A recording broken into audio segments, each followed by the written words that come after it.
I know what you're thinking. You're all looking at me going, wow, that little guy from Game of Thrones is really tall in person.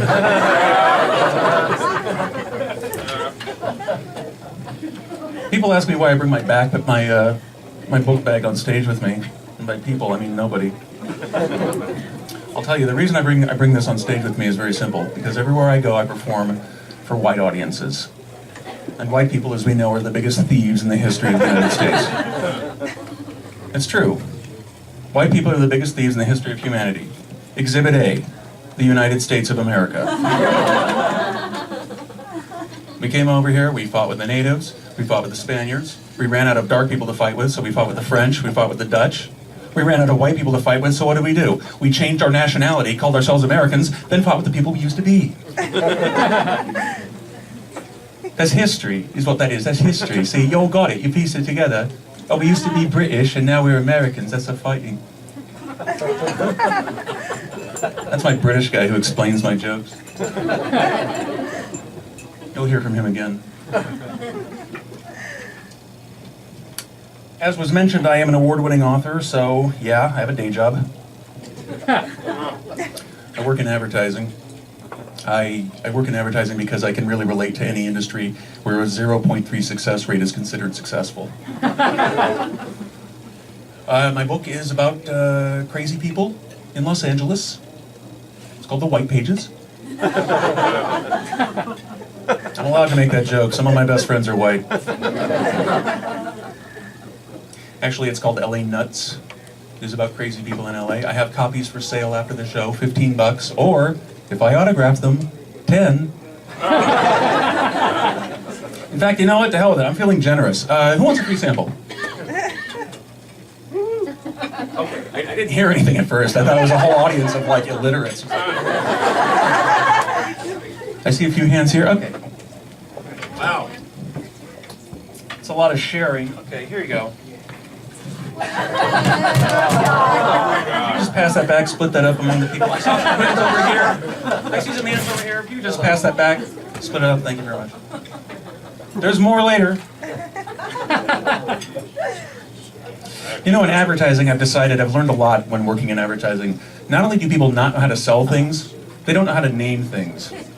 Starting with the pharmaceutical industry. The pharmaceutical industry, multi-billion-dollar corporate industry, they do not know how to name their own products. You know who knows how to name drugs? Stoners. Weed? Weed is an awesome name for a product. Weed is great. For starters, you can't say it without smiling. Weed. Everybody, 1, 2, 3. Weed.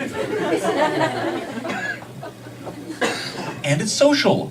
Weed is a social drug because the first word in weed is we. See, you got that. You were a step ahead of me on that one, weren't you? That's usually I say that. I have to say that it's is we, but you're all happy with we. Smart crowd, I like you. Lots of different names for weed. Lots of different names, and they're all interesting. Weed, pot, spliff, bone, Mary Jane, Maui Wowie, Pakalolo, Panama Red, Acapulco Gold. I have a lot of friends who are musicians. Think about it. If you knew nothing about drugs, I'm not talking to the comedians, if you knew nothing about drugs, you wake up on a Saturday morning, you think to yourself, I got nothing to do this weekend. What am I gonna do? I know. I think I'll try one of these drugs that the kids are playing with nowadays. On name alone, what sounds like more fun? Lipitor? I can't say Lipitor without imitating Mitch McConnell. I don't know why. Lipitor? Or ganja? Ganja just sounds fun. It sounds like a board game. It sounds like Jenga, but with Cheetos. Ganja. Even street junkies can name drugs better. Street junkies have cooler names for drugs in the pharmaceutical industry.